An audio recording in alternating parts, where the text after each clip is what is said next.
Hey, Hey, oh, nice one, Glen. Thank you. That was beautiful. yeah, it was, wasn't it? I kind of like feel it's odd for me to be taking credit for that as I just sat in the background in the dark. But yeah, it was a beautiful experience.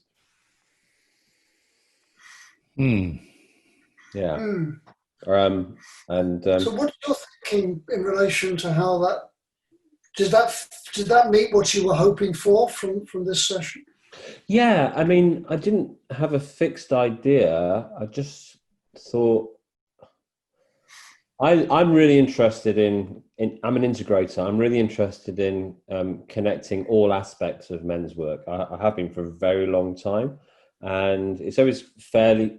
A lot of men's work is centered around. A lot of men's health work is centered around practical and political stuff for Mm. lots of obvious reasons, and it's often hard to find a a space and a role for this work within that, and yet I'm really keen to just make connections where possible. So my first intention was simply to find a way to involve men's circles in this piece of work we're doing throughout June. And and why? Because I just feel this work is so valuable, and is relevant to all of the areas of men's health work. So, did that showcase men's circles in a way that I'd want it to?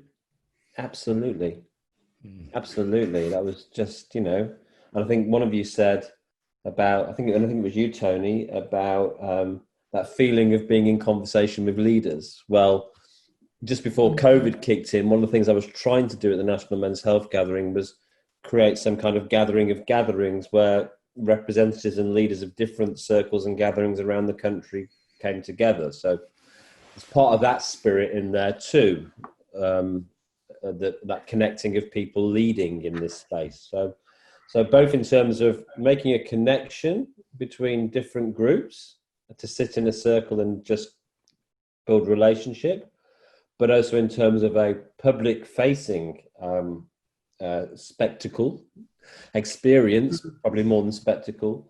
Um, I feel that does real justice to this part of the men's work world, and on a personal level, that was like therapy for me. I forget the part of the value of sitting in a circle with other men is just sitting in the circle with other men, right?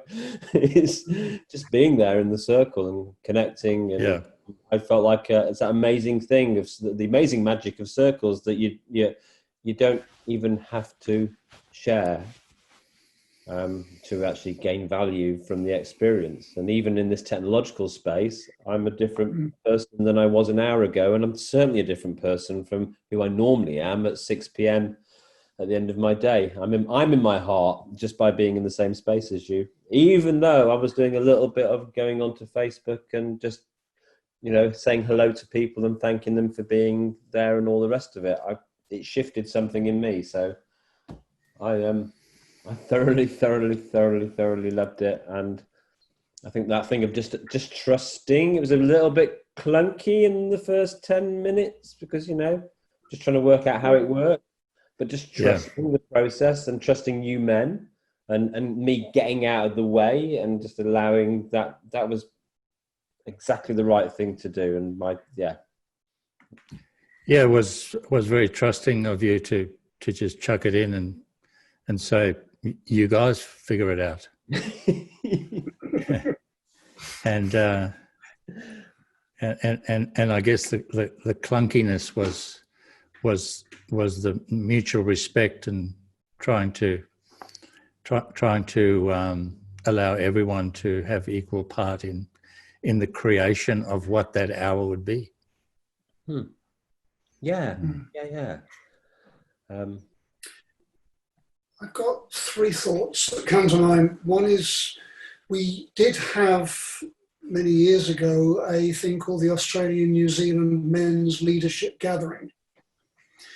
It fell apart principally because the Australian sections of the Australian movement just could not get their head around the idea of leadership. Mm. The New Zealanders did it beautifully. When we took over, I think it was 20, maybe even 30 blokes to their gathering, they had a limit on the numbers. And they were quite strict. They said to many of their men who'd done a hell of a lot of work in men's work, are you leading now? And if you weren't leading now, would you please step aside to make space for somebody who was? Mm. And we ended up with one of the most powerful gatherings I've ever experienced. We were challenged incredibly by those guys. And I'd love to see us try and redo that. The guys in New Zealand are still active. They're still running their events. It would be lovely to see if we could get, a gathering. And I think we probably want to be saying 50, 60 people so we can really get into it and have a look at where we are trying to lead in a way that works. It's not the old style of leadership. So that was my first thought. Be good to have a week. Be good to have a week. Yeah, well, it would. But if not, an extended weekend, a long weekend would be something that would be feasible. And again, it might be a matter of asking the Kiwis if they would actually host the initial one. And we actually work to get a core group of people who we know are doing leadership work here in Australia to go over and work with her. And then we would do the next one here. My second thought is that there are probably people out there who saw this, who said, where do I go? How do I connect with this stuff? And I don't know whether you've given thought to this, Glen, but I think it would be useful if we could actually extend an invitation to people. If you're interested in joining, being part of a men's group, register your name here. We can't always guarantee to fit you in, but we will try and make those connections. And there was that site called Man Alive. Cecil's Hub. Yeah. So Paul White was running that stuff for many years, took it over from a guy who went in part of Keating's office who tried to do something in this area as well. So that was my second thought, and I'm forgetting what my third one was now. Yeah, those two initially. Yeah, leadership, linking. And I'd certainly be prepared to say, look, if anybody puts their hand up in Victoria, particularly in the northern suburbs of Melbourne, I've been trying to get another group going. I've got 2 groups going at the moment that are running fortnightly. I could drop another one into this somewhere. And I'm pretty sure that some of the guys in the shed are ready now to step into that leadership mentoring role. I've got 5 of those guys. I've told them directly, I'm training you to take over and run these routes. And one of them runs our regular, facilitates our regular meeting, even while we've been in lockdown. And there are 3 or 4 other guys who could equally step into it. So that's where I'd like to see. We might do it, but I'm aware that you've got a hell of a lot on. I don't want to overload you. No, it's about linking. So very practical. Briefly on the leadership piece. So we did advance that conversation quite well in March, April. And there were people like Wes Carter in WA who were bringing the conversation about that what you've just talked about, and which was great to be able to not be reinventing the wheel and have some of the learning from the past brought forward. But it stumbled partly because we couldn't do a live event, and then it stumbled again a little bit. We were trying to do it with the first thought was to try and do that online, but it hit a roadblock, not because of any particular massive reason, just because people are busy, and it kind of what is the right way of leadership? Is it that one person dynamically kind of makes it happen, or does it need to evolve and unfold in a way that's collaborative? But that part of my hope is that some of what happens this week will help reignite that conversation. And the thing for me is, it's not my job, it's not my role to do that, but the role that we have is potentially a really good facilitating, enabling and connecting role. Yeah. To take care of some of the practical stuff that might make it harder to happen. And and certainly to make those connections and do that facilitative piece. The linking thing, yeah. I mean, we'll in all the work we do on the social platform where this will be engaged with, we will make reference to the different groups that are featured. But John, you just mentioned Cecil's Hub, which is probably the best sort of collective base of information at the moment. What's come to mind for me is that we could quickly put up a page on our website, which is a very brief article about how to get involved in men's groups or men's circles in Australia, including a link to different organisations, but also a link to resources like Cecil's Hub, and then we can make sure that we post that every time we do this. So for now, and for when people engage with this in days, weeks, and months, as they will as it's social media, which at the very least is a bit of a portal into at least some of the groups. And then what we find also is that when people end up on our website, they will, if they can't find something, they'll contact us or comment or something. So that's probably the best way we can take care of that as a first thought. And all good. I have an intention at some point, probably after the first book goes out in July, is to create a thing that I'm currently calling Reach, which is basically an unmanned concept website based to teach people how to start groups. Right. In 1 week, I had 3 women contact me whose husbands they cut their husbands down. It was all in 1 week, and there was a 4th lady who contacted me because her daughter's friend, her daughter was in year 5, and her friend at school's mother jumped off the cliff in Gerringong, and wanted some kind of support. And under pressure, I mean, I just don't have that kind of time because I've got a full-time job and I just got this, to all of them I said, I will teach you how to create a circle. So one of them, she's got a cafe, Mothers for Better Sons. She was very concerned about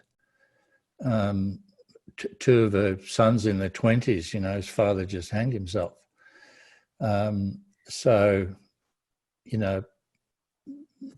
It's quite easy to teach someone how to get a few people in to the cafe on a, however frequently, and just teach them how to speak to each other without the advice and the confidentiality and all those kinds of things. It's pretty enriching seeing people take care of themselves. Where were these women from, John? They're all in New South Wales. Marty Reed would be a resource. Don's wife. Marty has run women's circles. Yeah. Again, another resource that we can tap into. Yeah. I think they just wanted something soft and something that they could, organise so that they still had their mind on the game, but they were blessed with a bit of busyness.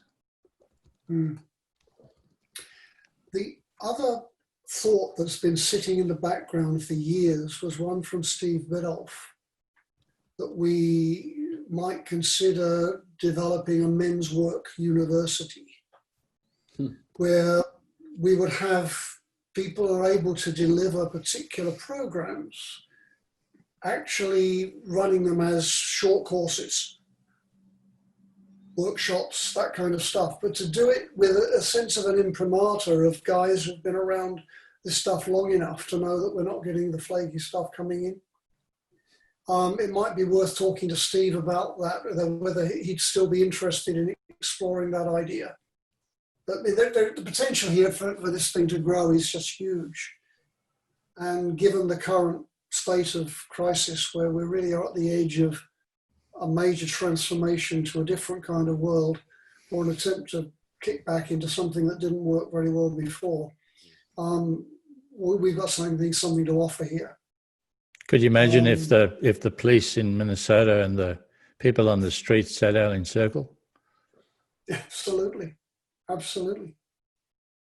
And you know, when we've had police come into our stuff. I mean, David Adair put together 10 days of workshops around the shame stuff all across Tasmania. We had police in those workshops actually looking at the role of shame in restorative justice work. And they got a whole new take on what they were supposedly trained to deliver as an alternative to taking young offenders into the court system.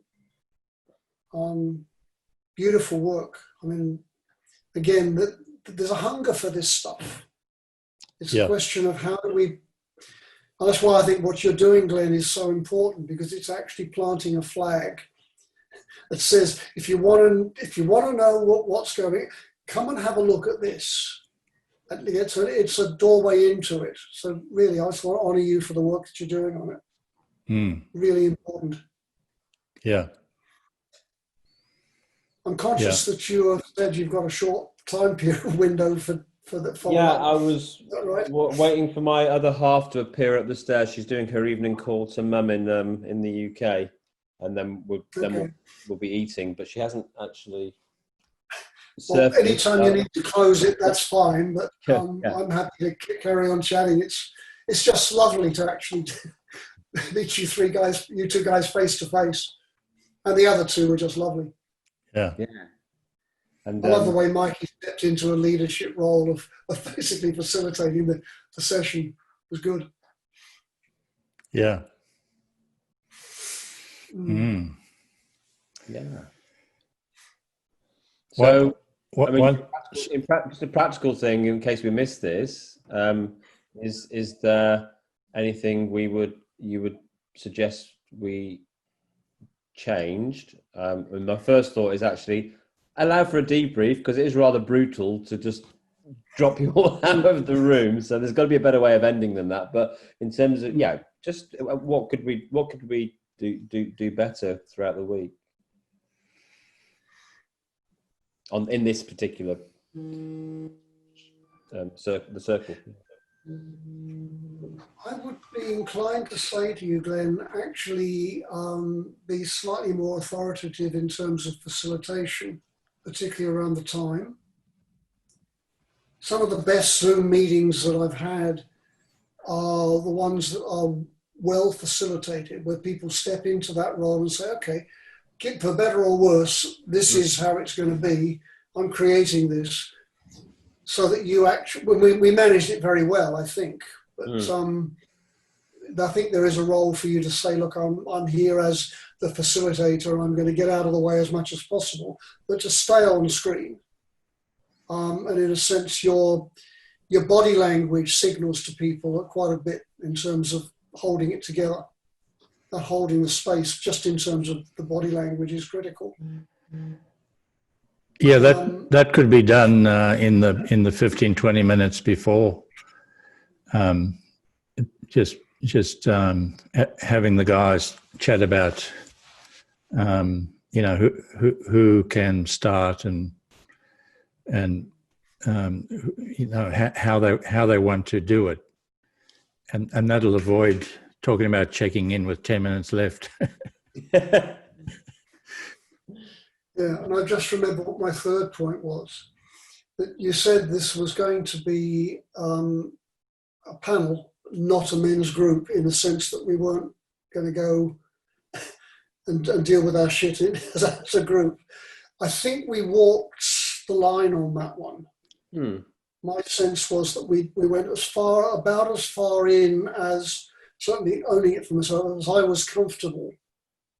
I think had it gone any deeper into some of that stuff, it might have been uncomfortable, either for us or for people watching. And that needs to be held. Somebody needs to hold it. And I think that might be part of your initial 15 minutes. And at that 15 minutes ahead might be the time when the panelists actually, okay, we're going to have a men's group here. We're going to circle and share our stuff.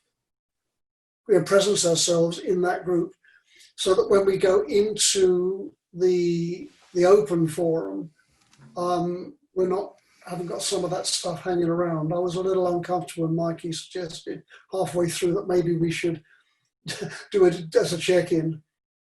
And I was very conscious of quite deliberately going back to the point that John had brought into the discussion and starting there and walking to the edge of what I was prepared to share about me. That was the other thought that I'd had. It's a bit messy still, but I think it worked. But it was a little bit. For me, the priority was to try and be softly magnetic to catch that guy who's been thinking about it, and just getting the next step. I do believe that voyeuristically looking in on process can be scary and anti-magnetic. I mean, that they sort of did it at Manifest. I'm not sure if you were there on the Saturday. No, only on Friday. Yeah. So they actually, sat in a line on the stage and tried to do an open-hearted thing, and there were tears and stuff, and it. I think it has the potential to people to go, fuck, I'm not going there. And it's very different when we ease in and we talk about the protocols, and then we hear someone else share, and it loosens new people up very nicely, but not voyeuristically. Yeah. And I suppose one other possibility out of this, Glen, is that we've got a whole load of people out there who have watched this. How do we engage them? And the thought that comes to mind is a process that we used once in a co-gender workshop in the Blue Mountains, which was listening circles. You'll have a group of people, which we've had, sharing something around an issue. Then the first circle around that was invited to notice what was going on at the level of the feeling, what was going on at the level of the thinking, cognitive stuff, what was going on at the level of trying to the integration of that. So that what you might be able to do with the Facebook page is to invite those who watch it to actually respond to a series of those like 3 very simple questions. Just invite them to reflect in different ways. Maybe not the ones I suggested in that initial, but whatever question. A couple of 3 very open-ended questions, saying to people, we would love to know what you think. That's a way of engaging people. Who, beyond watch, just look. I agree. For me, the 3 principles in all of this stuff, this work as well as community development work: engagement, empowerment, ownership. Engagement first. Empowering people by giving them an opportunity to take an action that works for them. And then giving them a sense of ownership of the thing comes out of, the group that I've got in the men's shed. If I didn't turn up for a meeting, they own that group. It runs. Almost any of the groups that I've ever been involved in, either being in or also involved in setting up, my objective is to make myself redundant. They own it. In fact, the classic story with the men's shed in the Blue Mountains was that there was a guy from the health department who tried to run it and control it and wanted to give it away to a local fundamentalist church to run. And the guys went to the mayor in council and said, "Excuse me, but this is our shed."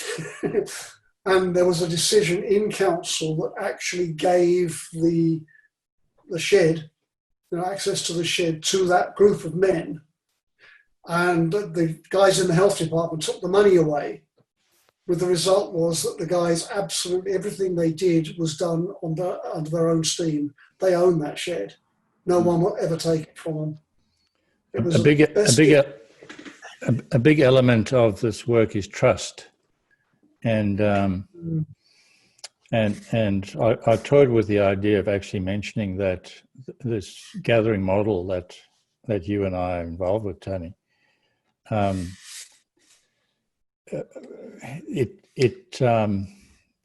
It's not for profit. The men who come to the gatherings come for the whole weekend. Everyone pays. The setting up the Sydney gathering with David Williams and Brendan. We worked for 15 months to create that gathering, but we paid to attend. Mm. And I think it's a really important dynamic that men get, that the gathering is not generated on a concept to make money out of people. It's from the heart to the heart. Yeah. It bedevils some of the work in Melbourne where there are some open men's groups, but behind it, some of the key players are using these as a recruiting base for their paid workshops. They do good work. I'm not putting them down, but it does get in the way, and I think your point is valid, John. Well, that's another higher level protocol that goes with paying and all that kind of stuff, and that is it's not a place to come and hand out your psychology practice cards and or sell your books. Yes. Yeah. Not to parade what you've learned in your PhD, as I've discovered.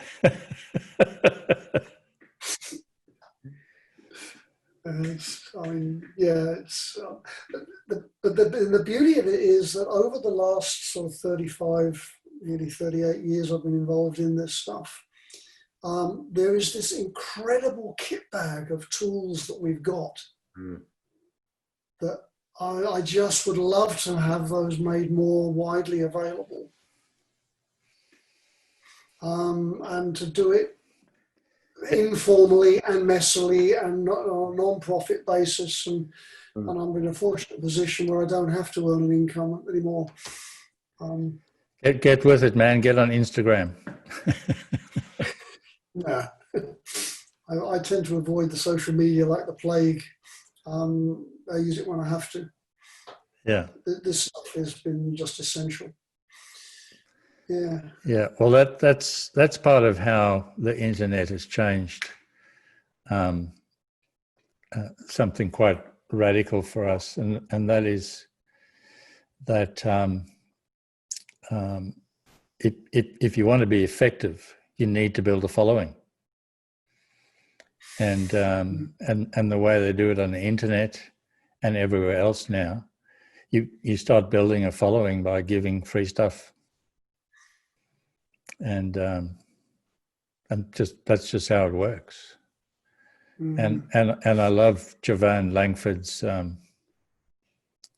saying. It says, a leader without followers is just taking a walk. I'm taking a walk. Yeah. Yeah. Nice one. Yeah. Well, thank you both for co-creating something with me. I really, it's been an unexpected honor and privilege. I didn't really know you. Now I feel I do. Just that a little bit. You're going to do another one of these circles on Wednesday, is that right? We're doing one every day, yeah. Every day? Yeah. Okay. I mean, one possibility that I don't know whether it would work is to take in each new one somebody who's been involved in an earlier one. Yeah, well, John, you're our pioneer. Are you coming over Are you coming over with us tomorrow, John? I sort of penciled you in. Can do. Great. So, well, yeah, well, that's sort of happened by default. Okay. We've got three new. I mean, then you've got it anchored in terms of somebody who's, in a sense, comfortable with the process. Yeah, someone who's the elder. Both in terms of the decades of engagement, but also having done one online circle. Well, part of my drive is to demonstrate to younger men that you can be old without being a fart. And I really get off riding my hoverboard down the beach in Wollongong, pulling out the guitar and having men's jaws drop. So it's a strategy. I mentor. That's wonderful. A bunch of younger men. Yeah, wonderful. So who else is on tomorrow? So Ben Butfield, Southern Men's Gathering, is one of the guys I mentor. Beautiful. Robert Ahoon, Men's Wellbeing Inc., the Queensland. I know him well, yeah. And then a lovely guy who's Jeff Lawrence, who I don't even know where I met Jeff, but he's very much involved in Christian men's groups. Okay. Did a lot of always been really lovely and engaged and supportive of everything that I do. He's run circles. He's set up sheds. He does a thing called Soul to Soul, as in the sole of your feet, Soul to Soul bush retreats, Nice. contemplative walking bush retreats. Excellent. And a big fan of storytelling as a method of working and healing and caring. So, and very very humble. He'll be honoured to actually be included and come and humbly share what he has to share. Big giant of a man. Great. Breaks my heart. He tells this story of it doesn't break my heart, it fills my heart. He often tells the story of, like, part of it is 6'4". And I don't like telling other men's stories, but he tells a story of how part of his, like, coming to maturity was actually learning to fill his height, because he'd spent most of his childhood and early adulthood trying to hide his height, and actually learn. Totally relate. Yeah. Yeah. I'm the youngest of 4 boys. Right. So I've just always imagined myself as small. Yeah. Right. I'm 6 foot. Yeah. And it just feels. It's one of those things that just makes my eyes prick whenever he shares that story. Yeah. So that's another nice mix. And then we've only got 3 lined up for Wednesday, so maybe there's something at looking at if we can carry a fourth carry someone into Wednesday from Tuesday and do the baton like that. It'd be quite nice. Yeah.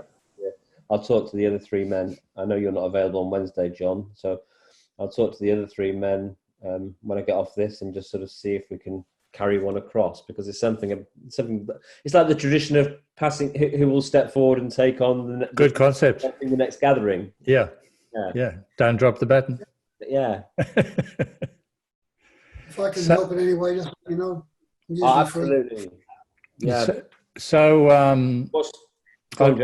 today I tried to, from the Men's Health TV, to actually promote the event today, and it wouldn't let me. It just kept saying there's an error. How best to do that? When were you? Sorry, it could be a technical question. I'm always resistant to get into technological head, but when were you doing that? Late morning. Okay. So the thing is that I mean, there's a couple of things you can do. One is, once you're a member of that Facebook group, is simply just to invite people to join the group so that they'll get notifications when stuff pops up. Now that the event is live, you can actually like and share that particular event, or if there's people you're connected to on Facebook, you can tag them underneath it. Yeah. So that will bring their attention to it. Okay. That should. Yeah, I'll have a go. Cool. So what's your event? Sorry, John. Tony, what is your availability at this time slot the rest of the week? Flexible. Thursday I've got a Tuesday night I've got the Shed Men's group. Thursday night I've got the other group that I mentioned. So Wednesday, Friday this week, but again next week, Monday, Wednesday, Fridays. They're usually clear. Right. This type of time works because most of the other Zoom things I'm involved in will kick in usually around about 7 o'clock at night. Right. Yeah, so I may come back to you. I'm trying to get as much diversity as possible, but also actually I think that sort of continuity of there's something quite appealing about that building of conversation across the days. Yeah. A man who's very effective in enrolling is Brendan Sullivan. I know Brendan. Yeah. So very, very close mate with Jonathan Bedler. Yep. So he's actually just called me while we were talking now. Okay. I'm in a couple of triads with him. He's a very close person. Good. So there was somebody else that Don Boak mentored. Yeah. So we have that tradition. So would you like me to? Well, I'd be very happy for Brendan to be involved. Okay. The other guys that I need to reach out to are Wes Carter and Peter Eppard. They've been online on one of the other events, but I'd really love to have them in one of these conversations. So I want to do that when I get off the phone. At some stage, you might want to think about inviting some of the Kiwis in. Rex McCann is the one I always look to. Yeah, there's a name. If you can track down Rex, he's brilliant. He did the Man Alive stuff, the Man Alive program in New Zealand. That was the basis for almost the whole of the New Zealand men's movement. Yes. A series of these workshops that just invited people in and then grouped them afterwards and then drew them into the gatherings and all that kind of work. There are. I can flick you some links to the guys in New Zealand as well. Thank you. Can you copy me in on that, please, Tony? Sure, will do. Yeah. Thanks. All right, Glen, your dinner might be getting cold. Yeah, it hasn't got warm yet. We are in Queensland, so hot dinners aren't that important. But thank you. Yeah, thank you both for what you've contributed this evening, but for all the tradition and the experience and the wisdom that you bring to a conversation. I really value it and appreciate it. Thank you. And I so appreciate what you do for the whole network. Thank you. Okay, guys. I'm doing it now. Thanks, Tony. I'll jump out. Thanks, John. See you, man. Yeah. Okay, that's on its way. Just a link. Marvelous. Are you English by heritage, Tony? Yeah. Family came from South London. Were bombed out of London during the war. Right. Grew up in East Anglia. Ah, okay. Spent a lot of time in the Midlands, Birmingham. Right. Yeah. I was trying to locate. I was getting little resonances of accent, and I couldn't quite locate them. It's mixed. The Canadians had a joke. There's one thing better than bringing half the Brits all the way across to Canada. is bringing all the Brits half the way across. Yeah, I get it. I spent 4.5 years in North America, Right. working with the unions, basically chasing down radiation health and safety as a backdoor way of getting into the nuclear issues. Okay. It's huge. Yeah. Okay, I better go. Lovely. Once again, thank you. Thank you. God bless.